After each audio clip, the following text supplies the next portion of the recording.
Good afternoon, everyone, and welcome to Tesla's fourth quarter 2023 Q&A webcast.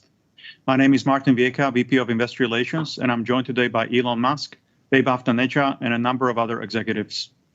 Our Q4 results were announced at about 3 p.m. Central Time in the update deck we published at the same link as this webcast. During this call, we will discuss our business outlook and make forward-looking statements. These comments are based on our predictions and expectations as of today. Actual events or results could differ materially due to a number of risks and uncertainties, including those mentioned in our most recent filings with the SEC. During the question and answer portion of today's call, please limit yourself to one question and one follow-up. Please use the raise hand button to join the question queue. But before we jump into Q&A, Elon has some opening remarks. Elon? Thank you. So the Tesla team did an incredible job in 2023. We achieved record production and deliveries of over 1.8 million vehicles, in line with our official guidance. And in Q4, we were producing vehicles at an annualized run rate of almost 2 million cars a year. This was really a phenomenal achievement. Looking at just the Fremont factory alone, we made 560,000 cars. This is a record. In fact, it's the highest output automotive plant in North America. And people are often surprised that the highest output car factory in North America is in the San Francisco Bay Area. It's a little counterintuitive, perhaps. It's really had an incredibly positive impact on that entire area. What would have been a rundown strip mall is the highest productivity car plant in the Americas. Think about that. It was derelict when we got it, and now it's the most productive plant in this entire part of the world. And it's enriched the community in so many different ways.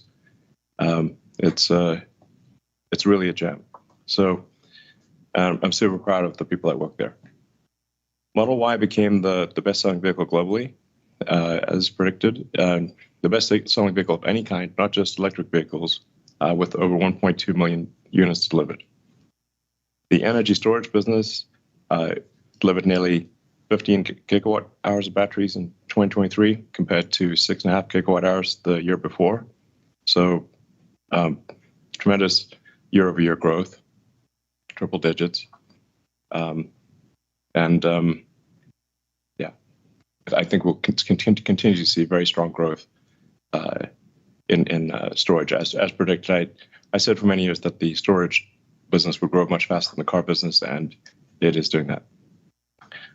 Free cash flow remains strong at $4.4 billion in 2023, in spite of record spending on future projects.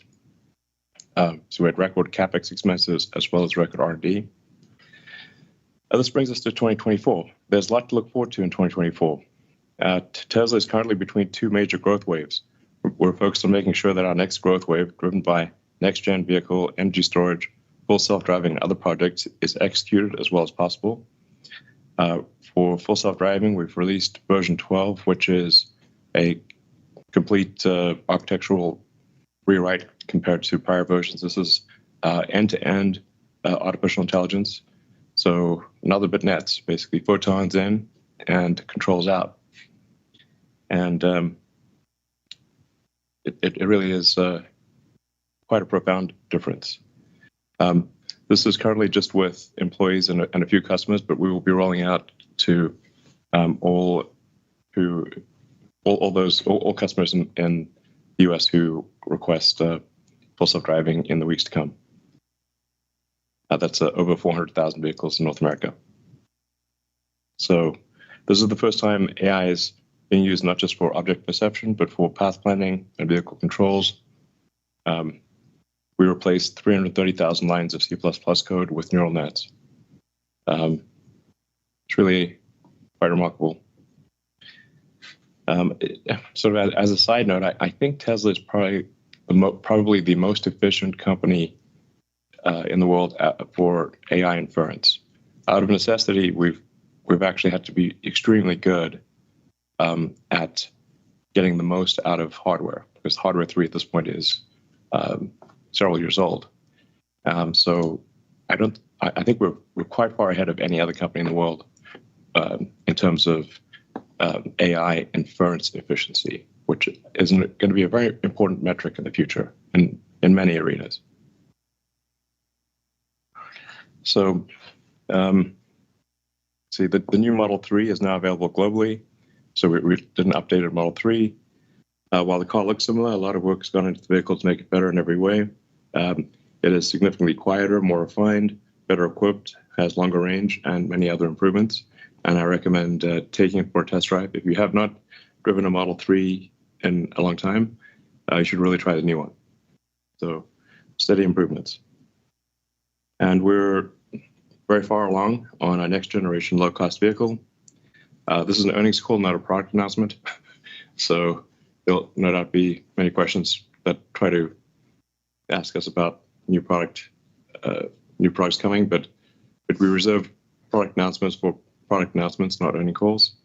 So, but we're very excited about this, and this is really going to be profound, not just in its design of the vehicle itself, but in the design of the manufacturing system. This is a revolutionary manufacturing system, significant, far more advanced than any other automotive manufacturing system in the world, like by a significant margin. Several years ago, I said perhaps the most important competitive characteristic of Tesla in the future will be manufacturing technology, and you will really see that come to bear with our next-gen vehicle. The first manufacturing location for this will be at our Gigafactory and headquarters in Austin, Texas.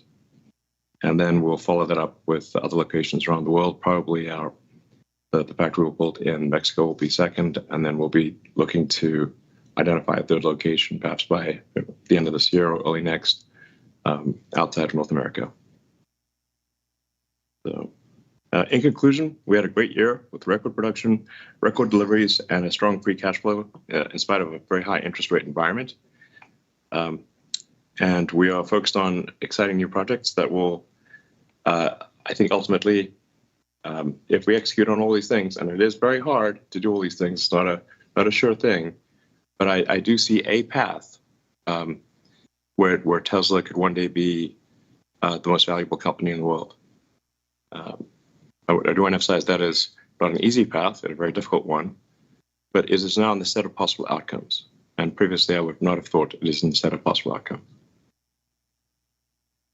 So, thank you again to all of our investors, our employees, and our suppliers for a strong year, and looking forward to a great 2024 and years to come. Thank you. Thank you. And our CFO, Vaibhav, have some opening remarks as well. Thanks, Martin. Good afternoon, everyone.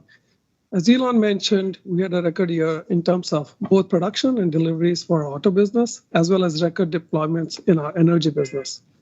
This was achieved despite 2023 being a challenging year in terms of higher interest rates and higher inflation. Big thanks to our customer for being with us through this challenging period. I would also like to thank the whole Tesla team for their resolve and dedication throughout. In terms of 2023 financials, we ended the year with over 96 billion of revenue and generated 4.4 billion of free cash flow to end the year with over 29 billion of cash and investments on hand. Our 2023 GAAP net income was impacted by the recognition of one-time non-cash benefit of 5.9 billion from the release of valuation allowance on certain deferred tax assets. This was due to our recent history of sustained profitability and is similar to several other companies who have recently gone through a similar change in their accounting. Accordingly, starting with Q1, our book tax rate will now be more in line with other companies in the S&P 500. In our vehicle business, we continue to see improvements in our per unit cost despite us being in the early phase of Cybertruck ramp. As a result, our auto gross margin improved sequentially.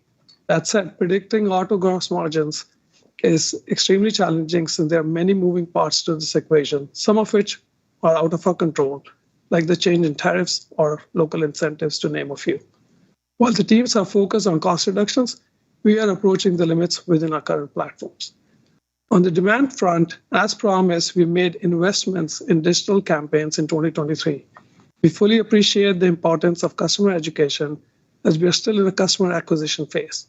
Our data suggests that around 90% of our vehicle buyers in 2023 never owned a Tesla before. We are being creative in figuring out ways to bring in new customers and educate them about the benefits of owning a Tesla versus gas-powered vehicles. The key among them being total cost of ownership. This concept is mostly overlooked for just the upfront cost. We will be rigorous in evaluating our campaigns, curating the content, and optimizing spend accordingly to support the overall demand. There are two additional things I would like to mention as it relates to the US market. First, for customers who qualify for the IRA buyer credit, we now offer that as a point of sale benefit for Model Y, which means an immediate reduction of $7,500 at the time of purchase to the end customer. Secondly, we continue to offer very attractive lease rates for Model 3 and Y using our partner leasing program. Note that the sales under this program are recognized as upfront revenue and reported within automotive sales.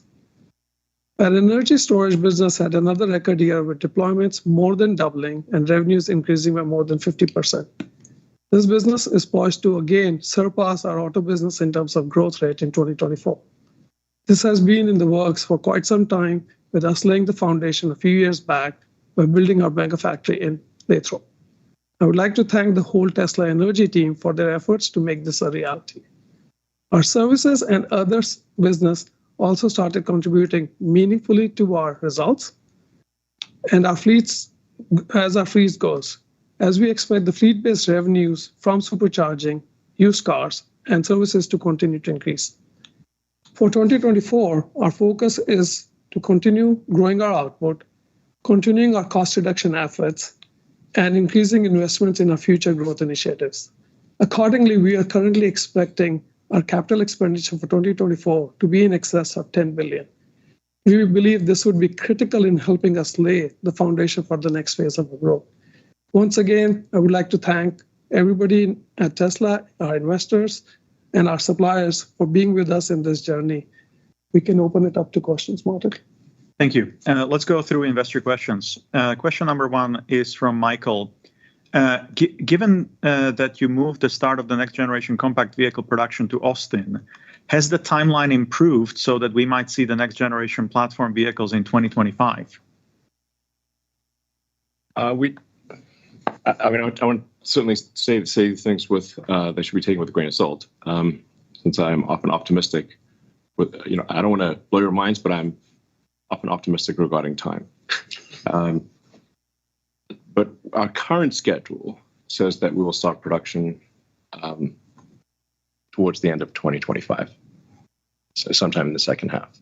That's just what our current schedule says. There's a lot of new technology, like a tremendous amount of new revolutionary manufacturing technology here.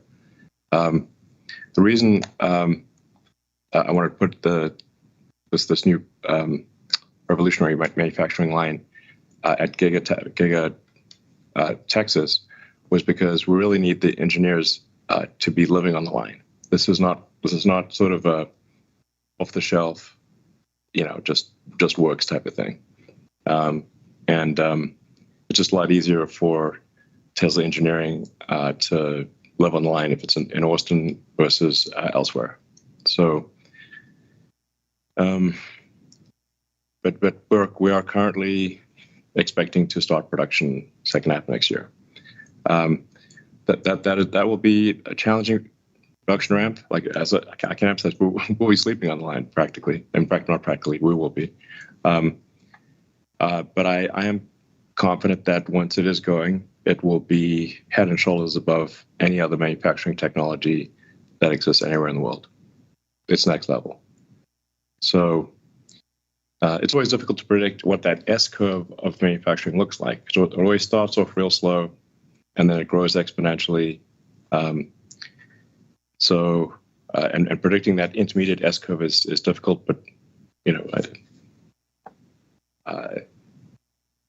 so I don't know. It's hard to say what the unit volume would be next year. We're not going to make any predictions on that front, but it does seem quite likely that we will start production next year.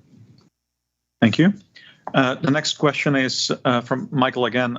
What has been the barrier to ramping 4680 cells into multi-million cells per week rate, and when do you expect to get there? Drew?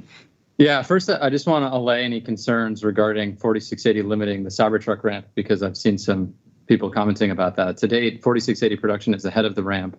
with actually weeks of finished cell inventory. And the goal is to keep it that way, not only for cyber, but for our future vehicle programs. And as Elon said, it is an S curve here too. Like it's hard to predict these things, but I'm just describing our goals.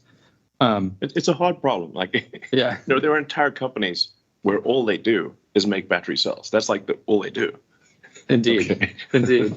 We do a lot of other things, and we've got a lot of breakthrough technologies that take time to figure out with 46. It's not just that it's a 46 millimeter diameter by 80 millimeter full cell. That's just the diameter. That's just the dimensions. Mm-hmm. There's a tremendous amount of new technology in the cell itself and manufacturing technology. Yes, exactly. And just regarding what the team was able to do in Q4, Texas successfully swapped line 1 from the Model Y design of the cell to the Cybertruck design of the cell, which was the 10% cell energy increase I've mentioned before. And as with any major new product introduction, the factory and engineering teams collaborated to ensure quality of the new design and the process changes as their first priority. And now our focus returns to cost and production ramp in Q1. In terms of what we're doing, we're currently running 1 production line, 1 assembly line, using 2 assembly lines in addition for yield and rate improvement trials. And we have a 4th in commissioning, and 4 more will be installed starting in Q3 this year. So definitely this is a big year for ramping 4680. But we also do want to emphasize that we also expect to ramp orders from our suppliers. Yep. So this is not about replacing our suppliers, it's about supplementing our suppliers. Yes. So we are very appreciative of our suppliers. Panasonic obviously is our longest supplier. They're an amazing company. We've got CATL, we've got LG, and BYD. Yeah. Thank you. The next question is from Adam. Should retail shareholders be concerned that Elon has stated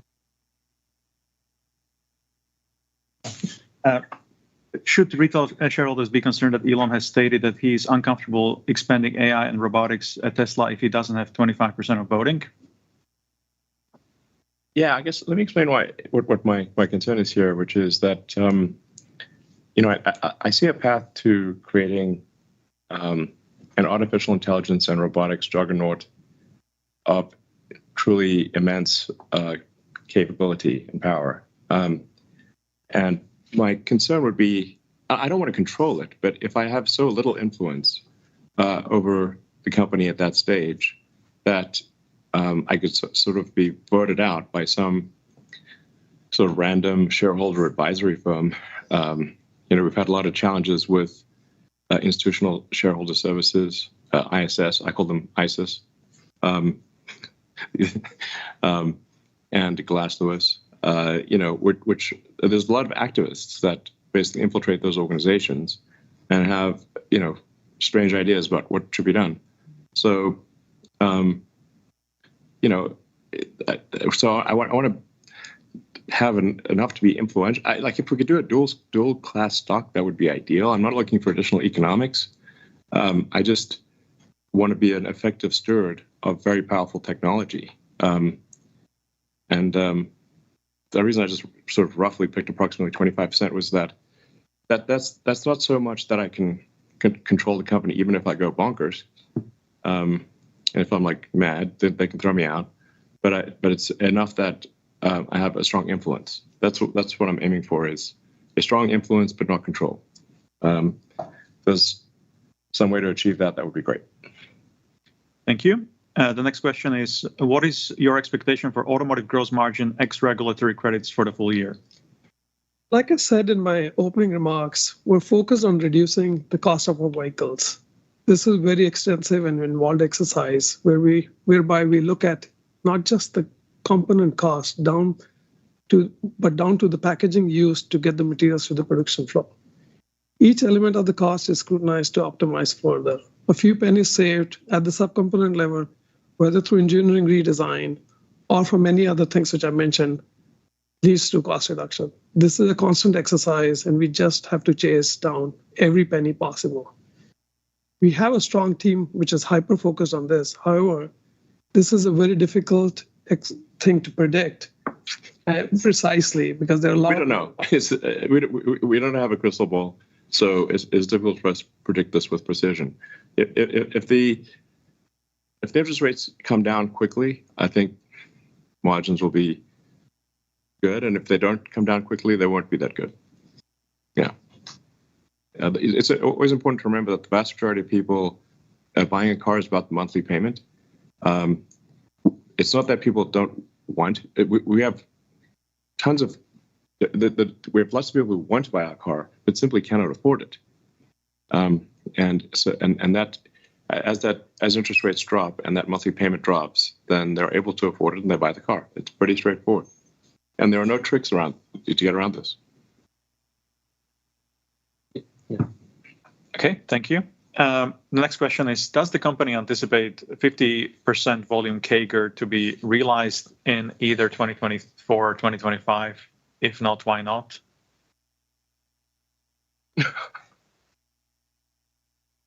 As we have said in our prior guidance, there will be periods where we won't be growing at the same rate as before. We are between two major growth waves. The first one began with the global expansion of Model 3 and Y. And we believe the next one will be initiated with the next generation platform. In 2024, our volume growth will be lower, as we have said, because we're trying to focus the team on the launch of the next generation vehicle. All right. Thank you very much. The next question is from Michael. When will Tesla start construction on the Giga Nevada expansion and Giga Mexico? And when can we expect each of these to produce their first products, such as 4680 cells, Semi, and the next-gen vehicles? We have recently broken ground for the next phase of Giga Nevada expansion to incorporate Semi and other projects. But as said earlier, as regarding Mexico, we want to first demonstrate success with the next generation platform in Austin before we start construction.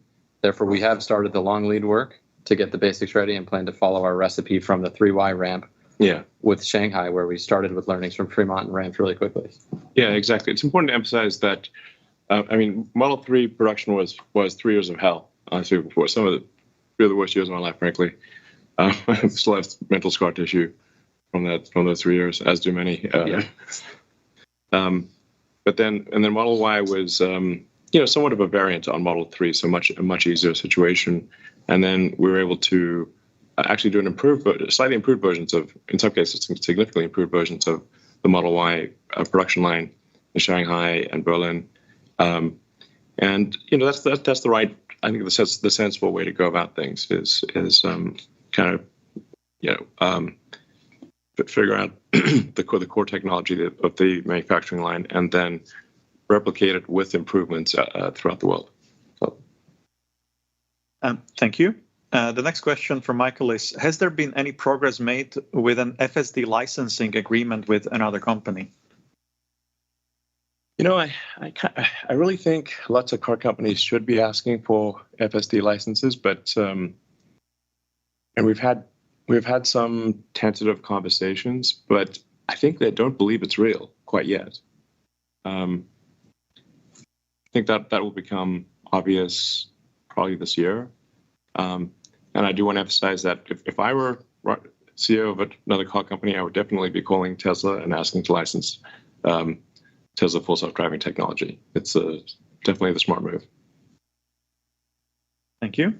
The next question from Siddharth. What is the timeline for Optimus' first production of a volume production line, and what are the barriers to getting there?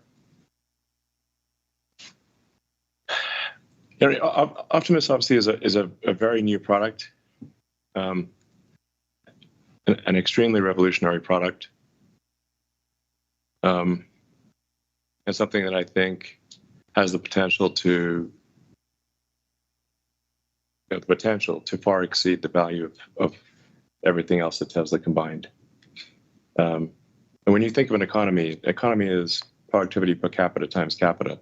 But what if there's no limit to capita? There's no limit to the economy. And the technologies the AI technologies we developed for the car translate quite well to a humanoid robot, because the car is just a robot on 4 wheels. Tesla is arguably already the biggest robot maker in the world. It's just a four-wheeled robot. So Optimus is a robot with a humanoid robot with arms and legs. It's by far the most sophisticated humanoid robot that's being developed anywhere in the world.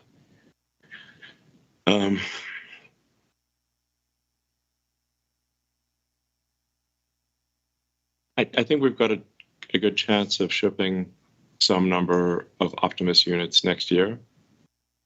But like I said, this is a brand new product. A lot of uncertainty. When there's a lot of uncertainty and you're in uncharted territory, it's obviously impossible to make a precise prediction. But we will be updating the public with progress on Optimus, every few months, and you can see that it's advancing very quickly. I was just in the Optimus lab actually until late last night. I think until like midnight or something. I finally left the Optimus lab. The team's doing amazing work.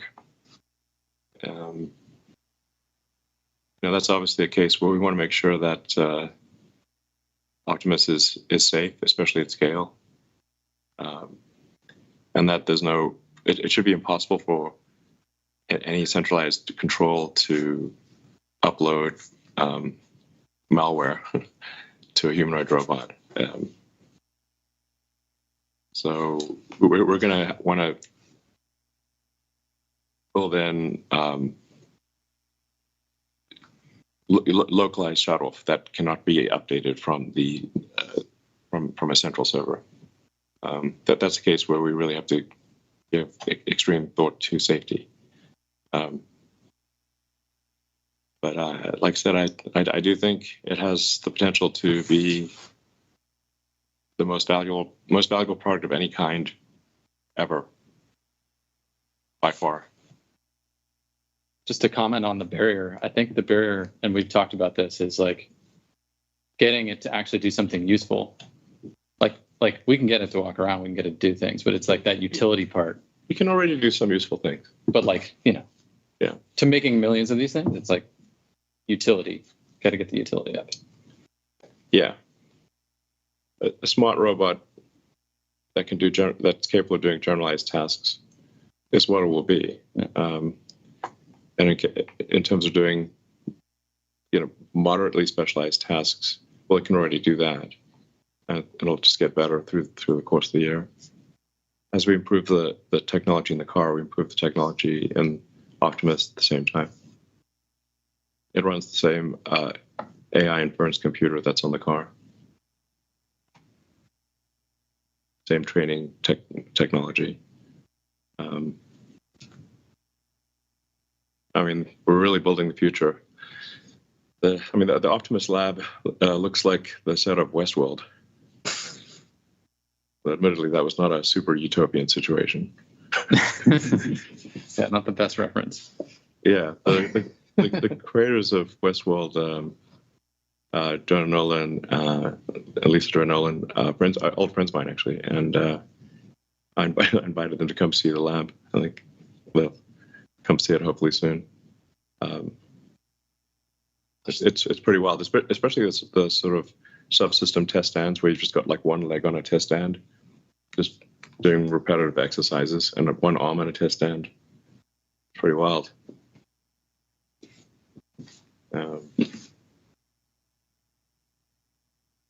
Yeah. We're not entering Westworld anytime soon. Right. We're going to take safety very, very seriously. Well, thank you. The next question from Nermin is, how many Cybertruck orders are in the queue, and when do you anticipate to be able to fulfill existing orders? First of all, I want to thank all the Cybertruck reservation holders for their patience. The reservation to order conversion rate so far has been very, very encouraging. If the trend continues, as it's very likely to be, we will soon sort out all the builds in 2024. And also, we have new orders come in after the launch. The order numbers keep growing. So we're now all hands on deck, focused on ramping, so we can fulfill all the demands in a reduced wait time. Yeah, it's important to emphasize that this is very much a production constrained situation, not a demand constrained situation. And we, obviously, we could dramatically raise the price, but that doesn't feel right to us to sort of gouge people for for early delivery. But really the demand is off the hook. As long as the price is affordable, I see us ultimately delivering on the order of something like 250,000 Cybertrucks a year in North America, but maybe more, but give or take, roughly on that time frame. And it sure is a head turner. Definitely is. Yeah. Anywhere you go, people look at you. Yeah. They give you thumbs up. Yeah, it's like finally the future looks like the future. Yep. For the other trucks on the road there, and there's some very good trucks on the road, but if you were to switch out the brand name, you wouldn't hardly know which company made them, but you definitely would know the Cybertruck. That's our best product ever. All right, thank you. The next question is, can we get Tesla energy volumes reported in the production and delivery release? Yeah, we will strive to do so starting from this quarter. And just a brief update from the business perspective. Megapack continues to see strong demand signals globally, driving consistent growth trajectory through 24 and 25. We want to thank all of our partners who've put their trust in the Megapack team to execute on critical infrastructure around the world. And I would like to personally thank the Megapack engineering and production teams for their strong 2023 execution. Lathrop continues to ramp through 2024 with the operation of a second final assembly line to double capacity from 20 to 40 gigawatt hours by the end of the year. Thank you. And the last investor question is from Siddharth. What are the preliminary results on return on investment of your ads and education campaign? Given that many people still lack awareness that Tesla average price is less than the average non-luxury car price of $45,000, will you expand educational ads? As Elon mentioned, the ultimate solution to increase EV adoption is really address the affordability issue. But at the same time, we do aware there's an awareness issue as well. So in Q4, we ran a series of digital campaigns, very targeted digital campaigns, across different geos and different channels. The target of these tests is really just to drive awareness and ultimately measure the return of investment on those digital channels. And the messaging we're driving is really focused on our product and also try to address some of the misconception of the EV, such as safety, affordability. In one particular awareness campaign we run in Texas, we reached the audience about 10 million unique viewers and generated close to 500,000 visits to our website. A large number of these viewers are first-time visitors to our site. The traffic through these digital channels actually behaved very similar to those organic traffic come to our website. So going forward, we're just going to keep exploring different channels and doing our trials to get a better understanding of this effectiveness of these digital campaigns. Yeah, but I would also like to caution that we'll be very careful that we don't want to overspend on this side. We want to make sure people are aware, but that's where we'll keep tweaking our methodology about how and where we spend the money, because we understand the importance of increasing awareness, but at the same token, we don't want to spend a lot of money on just creating awareness. Yeah, there are some geographies where our market share is remarkably low, like Japan, for example. Now, we obviously need to make sure that we have superchargers in the right locations and the service centers are there and the product works well in Japan. But Japan is the third largest car market in the world of any country. So, we should at least have a market share proportionate to, say, other non-Japanese car makers like Mercedes or BMW, which we do not currently have. So I think that's the case. And when I talk to friends of mine in Japan, they're like, there is like quite a lack of awareness of Tesla. So that's the case where we definitely need to increase awareness in countries and regions where there is not that much awareness. Thank you. Let's go to analyst questions. The first question comes from Pierre Ferragu from New Street Research. Pierre, go ahead, please.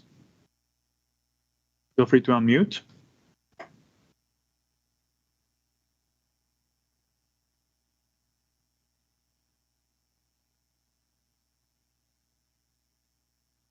Pierre, can you hear us? Okay. Well, it's really tough to find the unmute button on Teams, guys. I'm sorry for being late. So yes, my question would be, on like the cost reduction. You've talked about it already a lot, and if I look at it over the last like 5-6 quarters on average, the COGS per car has been coming down like more than 2% sequentially on average. So that means you're like on a trajectory of COGS per car going down 10% a year. So that's probably like unheard of in the auto industry. I don't think any car manufacturer ever achieved that. But that's very, very mundane and it's a good performance, but it's a very normal performance in a lot of other manufacturing industry like microelectronics or consumer electronics. And so I'd love to hear your thoughts about whether you consider yourself closer to the latter, to like a microelectronics business where you have this ability to actually always improve cost, you have more control on how things are pulled together into your fabs, and you see yourself sustainably taking costs down with that kind of pace, or do you think your ability to take down cost is actually going to become more like in line with the rest in the industry over time? Yeah, I think I've covered this in a pretty lengthy detail, even in my opening remarks and in a previous question. But to just further clarify, we are constantly looking for what we can do to reduce costs. And like I said, it's a game of pennies. We've talked about it before as well.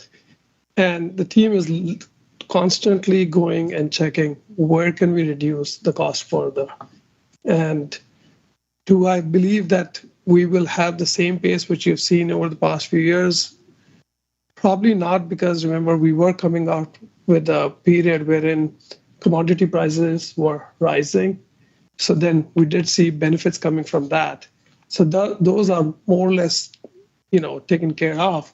But there is more which we're still chasing. And, I would say a big kudos goes to the team out here at Tesla, both the engineering team as well as the supply chain team, because every time we give them a challenge, they go gangbusters to try and figure out whatever they can to take out further cost. But yes, I would want to caution that do not project the previous cost reduction at the same pace completely in the future, because with our current platform, we are getting to a place wherein, there are limitations. Yeah, the increased scale also sort of helps us there. As we introduce new products, we have the opportunity to go renegotiate existing suppliers for better pricing. We're looking at every penny, like Vaibhav and Elon mentioned. Just to give you an example, our inbound logistics cost has come down by 22% year over year. And this is because of optimization on using returnable packaging as opposed to cardboard, which is even better for the environment. Optimizing trucking routes, negotiating better pricing with shipping companies, with trucking companies, going with full truckloads, and just doing that sort of. The bigger we become, the more we put thought into these things, and the more efficient we become as a result of it. So those work streams are going to continue. And we are also getting into the tiers of supply chain to see if there are opportunities. Yeah, getting into the tier 2s, tier 3, tier 4 levels, and then negotiate those pricing as well to get more efficiency out of the system. And then on the design side, we're not static, right? Like, especially in areas where the technology is still improving rapidly. Power electronics is a great example. We continue to bring improvements there that are like fundamentals, sort of driven from the device up, that result in cost reductions generation over generation, and they don't only go into the new vehicles; they come to the old vehicles as well. So that's closer to what you were talking about with like the microelectronics space. Some of that exists in the vehicle. Yeah, certainly our car is more computer than car in many ways, and has a lot of new tech over the last 100 years of automotive production that everyone trying to scrape pennies from. Oh, we have a crazy amount of computing in our cars compared to anyone else. Yeah. It's like orders of magnitude. And we get to ride that down, right? Maybe 1,000 times more. I don't know, some nutty number. I mean, like if I just look at the main microcontroller that makes the motor go, for example, like when I think about what it cost when we stuck it in a Roadster in 2006, and what it costs now, I mean, it's like there's no comparison. Yeah. So we've definitely been riding that electronics cost wave. Yeah. And then even on the what you call traditional vehicle side, we do things that no other automakers do to bring costs down through breaking down, the way structures are built and the way we put our cars together. And I think that mindset that we have is very much closer to the micro processor or power electronics industry than the automotive industry. Thank you. Pierre, do you have a follow-up? Great. Yes, a quick one. It's you mentioned this like phase in which you are between two big growth periods. I'd love to hear you about what you consider the size of your addressable market with the portfolio you have today, like the 3, the Y, the X, and the S. What's your estimate of your addressable market? You're shipping like probably about like a 2 million unit run rate today. And given the price points of these cars, what kind of market share of what you address with these cars do you think you've already achieved today?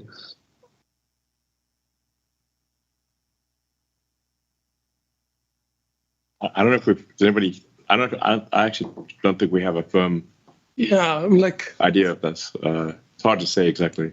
Yeah, I won't say one way to think about it is look at the automotive industry as well. EVs still contribute a very small market share. So yes, our goal is to try and take as much market share out of that pie. But do I have a specific number to give you? I don't think we can say that with certainty. And it's a growing pie as well. Exactly. It's 9% today, but it could be 20% in a couple of years or in the future. Yeah. And certainly, like the way we've looked at it, and we've always said this, it's not about how many EVs we sell, it's how many great cars you can sell, how many vehicles you can sell, and that market's 100 million a year, and we're barely 2% of that.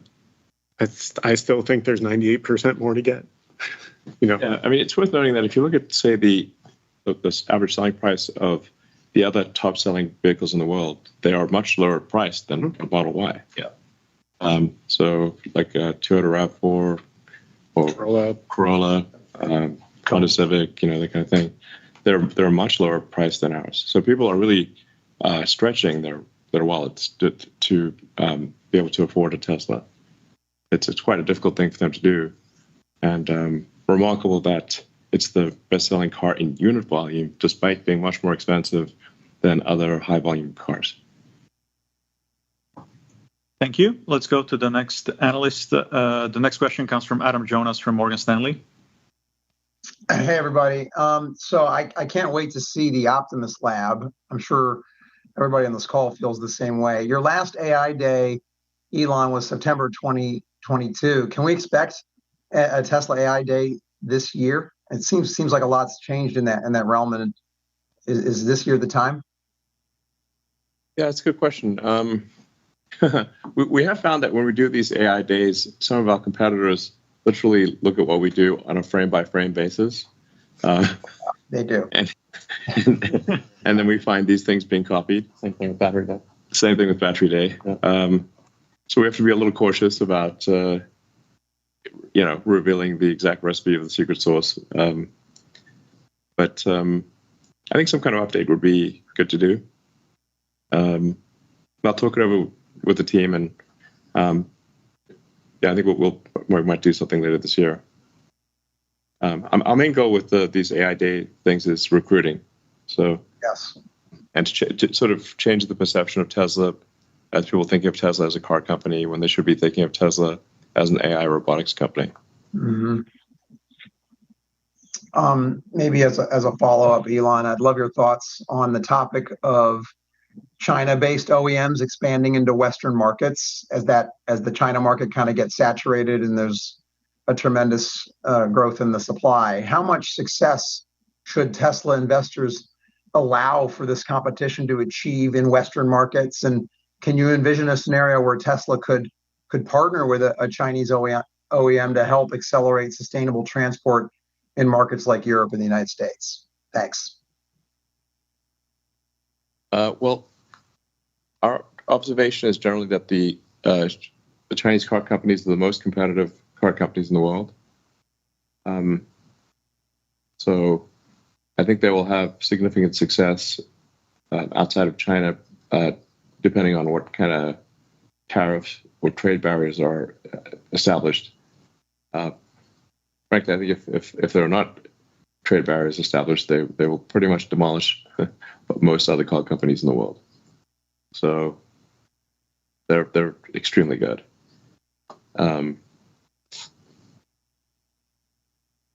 We don't see an obvious opportunity to partner. Certainly we're happy to, except on the supercharger front, we're obviously happy to give any electric car company access to our supercharger network. We're also happy to license full self-driving, perhaps license other technologies, and anything that could be helpful in advancing the sustainable energy revolution. Thank you. And the next question comes from Dan Levi from Barclays. Hi, good evening. Thank you for taking the questions. First, I'm wondering if you can just walk through some of the gating factors required to unlock your next-gen platform. You talked about a number of cost initiatives back at the Investor Day a year ago, things in manufacturing and powertrain. Maybe you can just give us a sense of where these initiatives stand. And do you believe it? We know that there's a number of new features and technologies in Cybertruck, things like 48-volt architecture, and really employing your 4680 batteries. To what extent do you think Cybertruck is really a proving ground for the next-gen platform and is really going to be a gating factor to unlocking the cost reductions needed for the next-gen platform? Mm-hmm. Yeah, I don't think that anything on Cybertruck should be considered gating for the next gen platform. We're obviously doing a lot of manufacturing innovation, as Elon said, for a next generation vehicle. When you do something at that scale, you have to prove it out. You don't just throw it on the line and just build it. So we're going through those validation phases for all of those new manufacturing technologies now.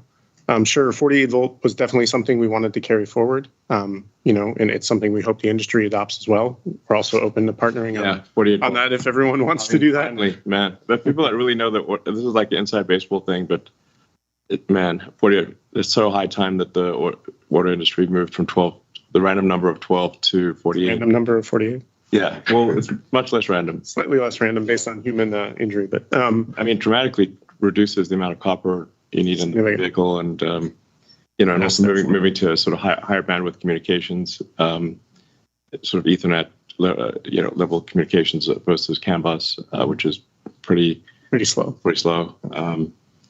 So it's really just bringing cars to the 21st century. Yeah, pretty much. So like certainly like it's not exactly. It's like normal for a laptop. Yeah.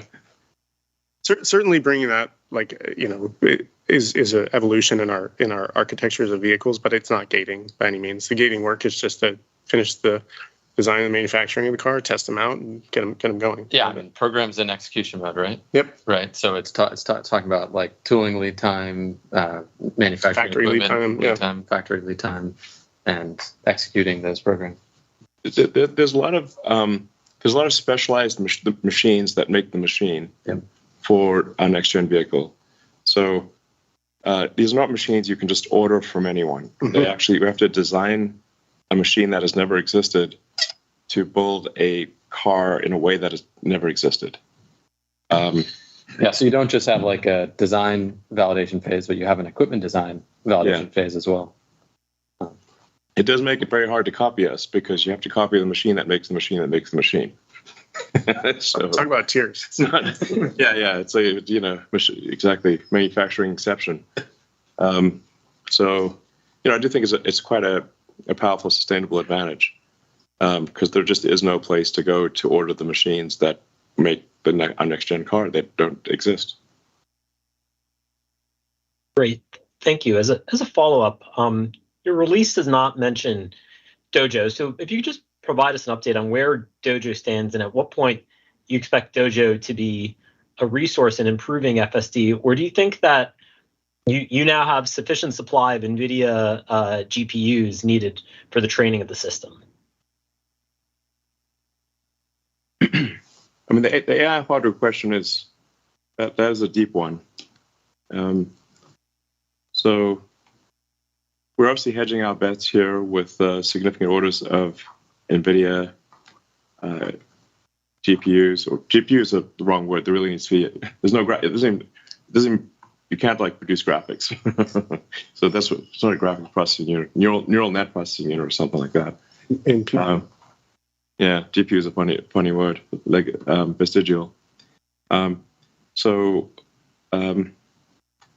a lot of our progress in self-driving is training limited. Something that's important with training, it's much like a human. The more effort you put into training, the less effort you need in inference. So just like a person, if you train in a subject, it's sort of classic 10,000 hours. The less mental effort it takes to do something. If you remember when you first started to drive, how much of your mental capacity it took to drive, you had to be focused completely on driving. Then after you've been driving for many years, it only takes a little bit of your mind to drive, and you can think about other things and still drive safely. So the more training you do, the more efficient it is at the inference level. So we do need a lot of training.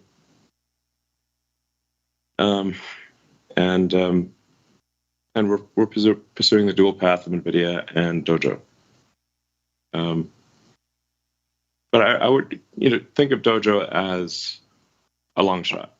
It's a long shot worth taking because the payoff is potentially very high, but it's not something that is a high probability. It's not like a sure thing at all. It's a high risk, high payoff program. Dojo is working, and it is doing training jobs. So, and we're scaling it up, and we have plans for Dojo 1.5, Dojo 2, Dojo 3, and whatnot. So, I think it's got potential, but I can't emphasize enough: high risk, high payoff. So, I think it still makes sense given the, even if it's a low probability of success for the very high. Yeah, I think anyway. I'm belaboring the subject. It's a very interesting program.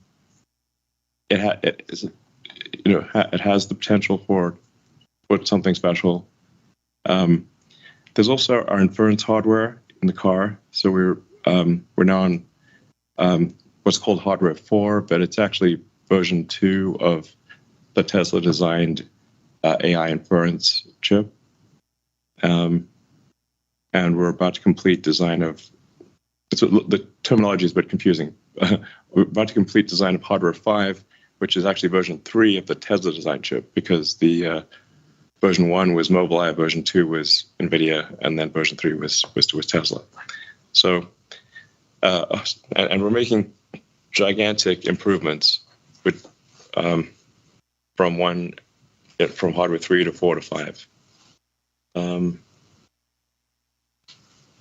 There's a potentially interesting play